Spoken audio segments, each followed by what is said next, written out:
had more space in Joe's garage to play on.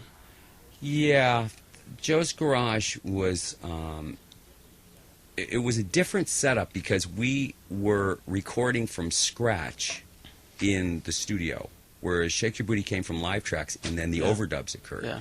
And it was the whole band playing together. Yeah. And, you know, it was a situation where Frank wasn't real clear a lot of times in Joe's garage about what we were supposed to be playing, and there was experimentation going on.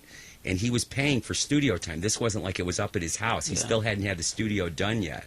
So that maybe that's where you're coming up with this information. I mean, that's maybe why he said that.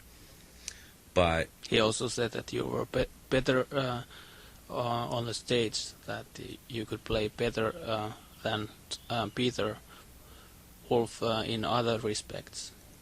Well, that was sweet of him. But that was only the Joe's garage.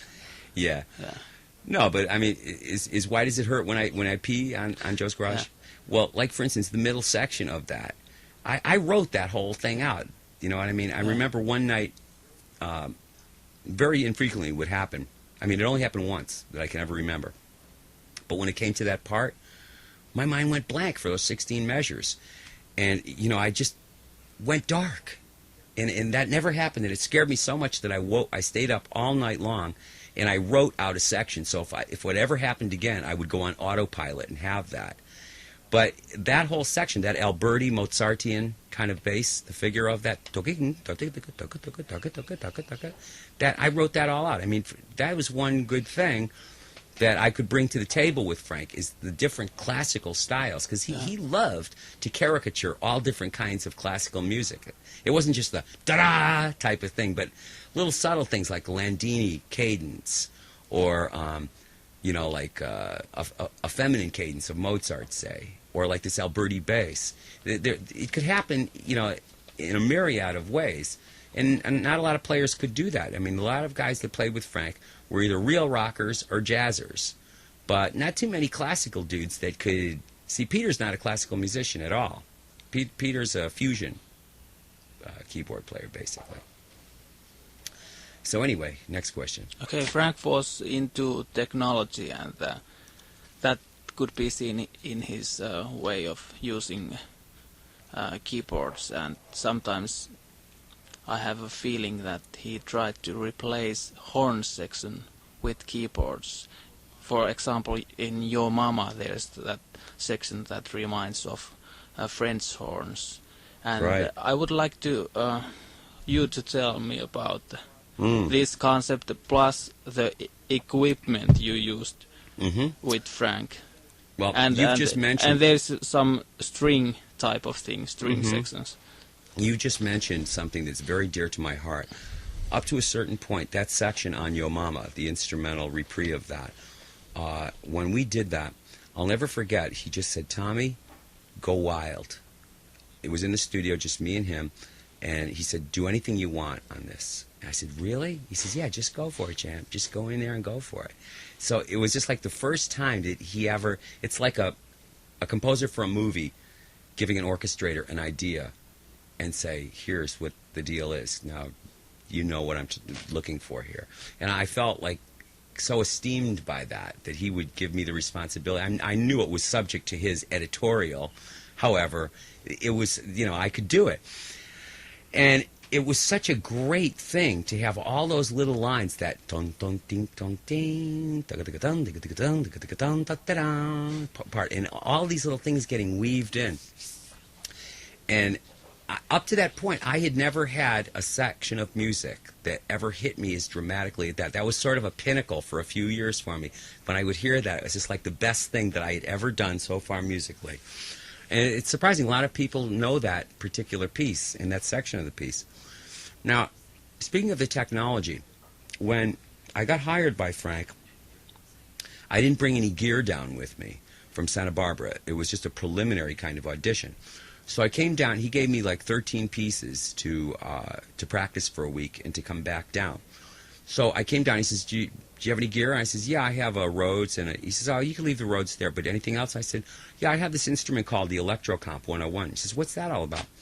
I said, well, it looks quite similar to your EMU, but your EMU is like 4 of these put together. It was one of the first polyphonic instruments that he ever had. And I distinctly remember when I walked into the studio, the sound that these dudes from EMU were constructing with Frank was the simplest, basic, most disgusting pipe organ sound. And pipe organ is the easiest sound that you can make on a synth in those days. And it took nothing, and that's all they had. And I saw it was set up with 2 sets of envelope generators for each oscillator. And with my Electrocomp, I had already figured out that with one of those envelope generators, I could make a pitch change that would approximate the inadequacy and inaccuracy of embouchure. See, in human expression, you don't have perfection. The imperfection makes it human and makes it real. You know what I mean? Yeah, I know. And everything up to that point was just like, you know, like aseptically clean. And by this little pitch change, one oscillator would stay the same note, another would go boom, boom, boom, much quicker and not as much. I would always tune it a major second. It would start on boom, but it would come out boom, boom. But even not, so that if I did brrr, I still wouldn't hear the high note. It would only come out as an expression. And when I found that in 1972, when I bought my synth, I was amazed. I said, Jesus Christ, this has a brassy quality to it. And I was always chiseling away at it. So when I brought down that Electrocomp, he says, what sounds can you have? And I says, well, I don't have a lot of them, but this is my favorite one. And I played him this horn sound that I constructed. And he says, Jesus Christ, man, that sounds like a French horn. I says, well, yeah, it's sort of like that, isn't it? And he said, you guys from EMU, right now, I want you to hardwire to this EMU this exact sound. I says, they can easily do that, too, because it's set up properly. I'll just construct, I'll put all the knobs, and then they'll go back there and hardwire it. And so on my first day, with actually being in the band, Frank hardwired the EMU to that specification. So he was on the vanguard. That was a great thing about Frank. I remember one time in Stony Brook, we called it Christmas at Manny Day. Well, we were in New York City, and we had a gig out in Long Island, and we all went to Manny's Music on 48th Street, and except me, I had to go visit somebody, so I didn't come back. And I remember going to the sound check, and Frank says, I got a surprise for you. I said, what? What, Santa? And he said, well, you know how you always want to have an instrument that will, like, double your voice or play chords? You've been talking about that? I said, yeah. He said, well, we always thought we'd have to do it with an eventide digital delay, right? I said, yeah, but you can only get 2 notes or 3 notes with that. He says, yeah, but I got a whole synth for you that'll do that. I said, what? He says, yeah, they came out with this instrument called a vocoder, and I just bought it. He says, I don't know anything about how it works, but I know you're going to love it, Mars. So I said, okay, let me go down and check it out. So it was already put up on my setup, and I'm starting to fuck with it. And he says, you are going to use it tonight, aren't you? I said, Frank, I just got these. He says, you'll use it tonight, right, Tommy? And he looks at me. Yeah. I said, well, all right, okay.